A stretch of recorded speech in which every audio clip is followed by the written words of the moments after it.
Chris Williamson proves that to get where you want to be, you have to put in the work. Chris was once told by his college advisor that his journalism reel wasn't good enough. That forced him to work harder, move from DC to Wisconsin after college for a sports anchor job.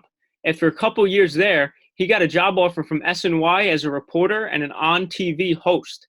I interned at SNY this semester, spring 2020, but the coronavirus pandemic unfortunately cut it short. I saw Chris in the office here and there. I was going to approach him, but I felt a little funny. I figured I'd see him in the lunchroom one night and pick his brain about sports and the journalism field. Unfortunately, that day never came due to the coronavirus. But Chris, here we are. I appreciate you answering my DM. This is an interview with somebody who I would love to be in their position in 5 years in the journalism field. So Chris, again, thank you. Here we are. Let's get this interview going. It was great to finally meet you, man. I'm really appreciative and humbled that you wanted me to speak to you and get interviewed. So I appreciate the love. So Chris, what made you want to become a journalist?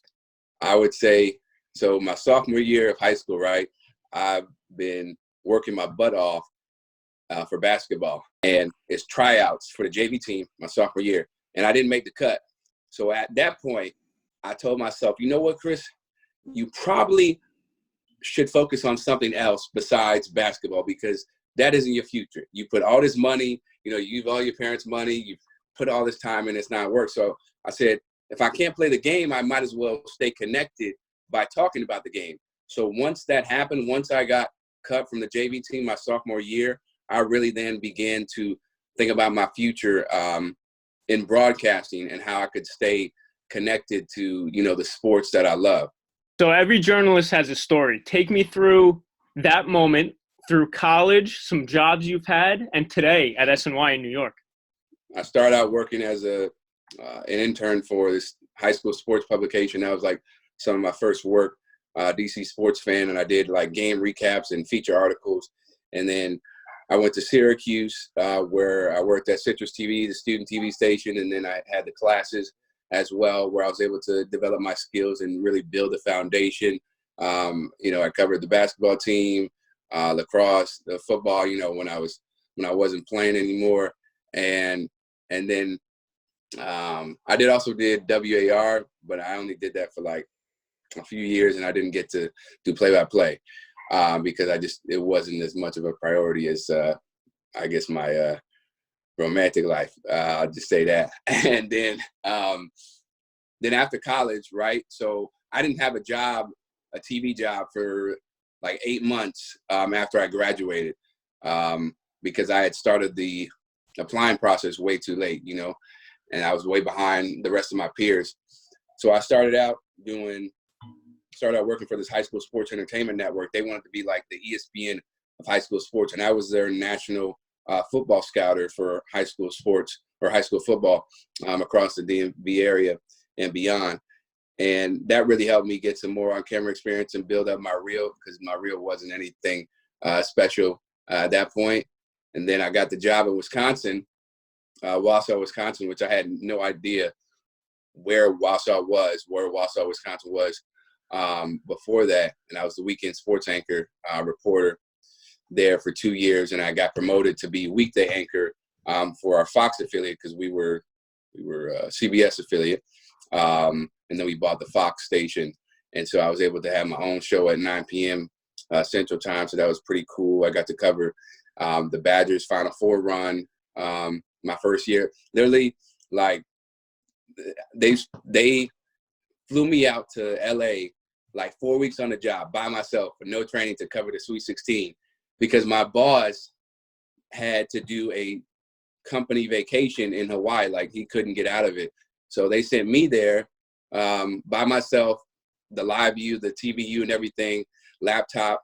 So you can imagine the pressure that I felt, but it was such a whirlwind and a roller coaster of a ride that ended up, being a great experience. How much of a learning experience was that for you going out on your own and doing that? So, yeah, honestly, that experience right there made me realize that I was meant for this business because I vividly remember missing my first deadline after Wisconsin's practice. I forget what day it was, but I had to do a 5 o'clock hit at the top of the show. I had an A block hit, and then I think I had a C block hit.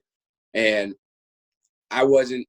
the practice ran really close to the deadline, to the start of the show. So I was hustling. I wasn't sure. I didn't feel like I had the power, or like, hey, I'm not gonna be able to make this, so can we move me down? I just feel like I got to do this. I have no choice. So I missed the deadline, and then the news director is telling me, hey, how you doing? Might change things. And I'm thinking, if I don't get my stuff together, I'm gonna be fired. So, because there are no extended deadlines in the industry like there are in school. And I put my head down. I managed my time a lot better than I did that first day. I used our sister station. There were people there that helped me out as well.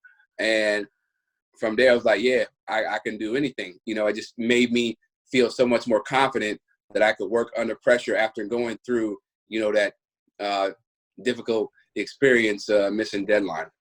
So, Chris, then take me from Wisconsin, which I looked up. I have down here the 134th ranked market in the United States. I see you smiling. All the way to the #1 market in New York at SNY, Sportsnet New York. So take me through that journey. After Wisconsin, I came back home to DC, and I came back home in March, and I found a job in July in DC. Right, it was part-time, and I was doing feature reports, feature sports reports for them, and I did that for a while, for like a year and a month, and then I kept working. I kept plugging away, grinding, and then eventually I got the shot to anchor on the weekend, which people don't watch as much, and then they allowed me to fill in for the main anchor when he was on vacation or he had to do things a couple of days. And around that time, I got a couple offers from the Cleveland Cavaliers for their sideline reporter position, and then SNY as well. And when it all was all said and done, I felt like SNY would be the better fit for my growth and my career, as far as the connections, just being in the city of New York and all the resources that are presented there, and the station as well, the network as well, and what their brand was. And it's been a wonderful ride. I never thought I would be in that position getting a job, because when I got the job, I was 27, 26 or so. I never thought I'd be in the #1 market, before 30. So it's been a dream come true, man.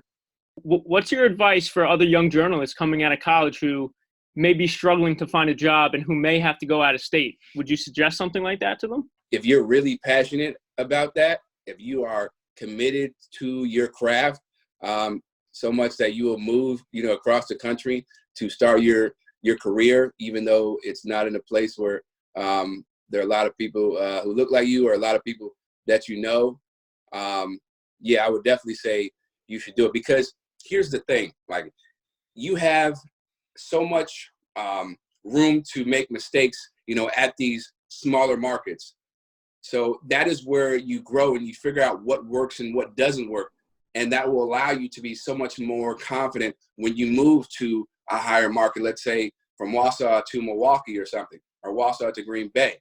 You've been through those fires. You've understood what not to do, and what is going to be the best solution for you in order to create the best product. So I would definitely recommend moving, out of state to even Wyoming or North Dakota, just to get your feet wet and set that foundation before you get to a big market. Because I'll tell you this, and I'm sure you know this, when you'll be ready for that big job, when you have the experience under your belt. If you get thrown into it too quickly, that can leave you in a very bad place, maybe permanently. If I got the job at SNY when I came out of college, I would have been a train wreck.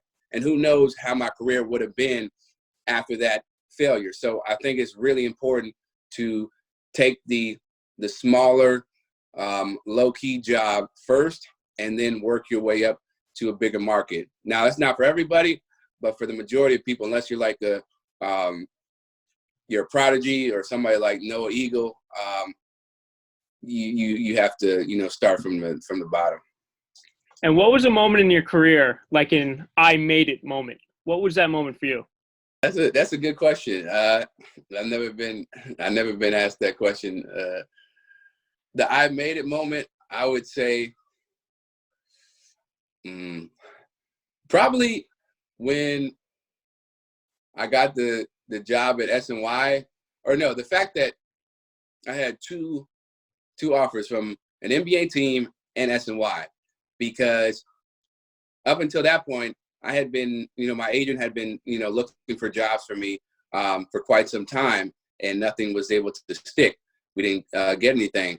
But when I get those two offers from, very major NBA team and a major network, like, all the work that I put in, all those times when I, doubted myself, or I didn't think things would progress the way I wanted to, it's all paid off. So I would think that would be the time where I was like, yeah, I made it. You know what? That's where I never feel like, honestly, I never feel like I've made it, because I think I still have so much more room to grow.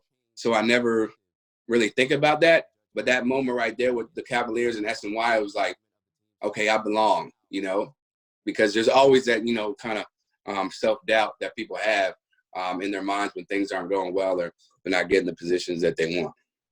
And who is your favorite interview in your career? And who is a person you want to interview in your career?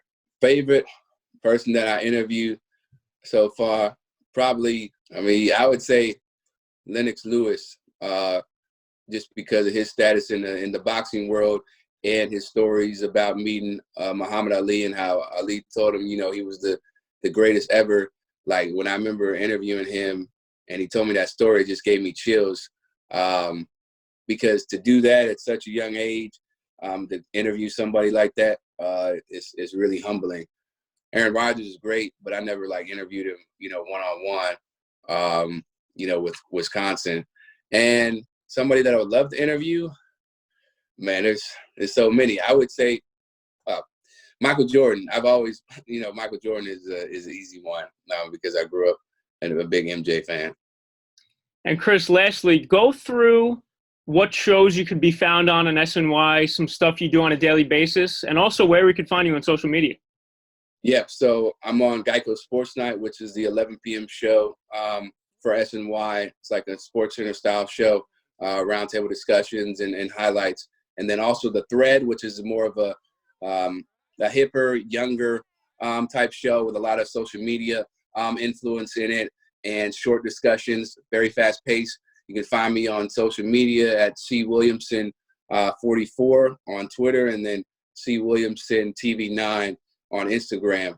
And yeah, those are the only two shows that I'm on SNY. So yeah, that's it for now. So Chris, I really appreciate you coming on and talking with me. This school project I'm doing is interview somebody who you want to be in 5 years, and to see your career trajectory and what you've been through, what you've learned, and where you are now at SNY. That's something I would really love to accomplish. And you're definitely an inspiration to me as a young journalist, and the young journalists listening to this as well. So thanks again, man. Hey, man, that means the world to me, because the only reason my purpose is to inspire and motivate. So anytime somebody feels like I inspire them to be great in whatever they want to do, it brings me a lot of joy and happiness. So thank you very much. Ladies and gentlemen, Chris Williamson, SNY reporter and TV anchor. Chris, thanks again. Appreciate it, man. Have a good one.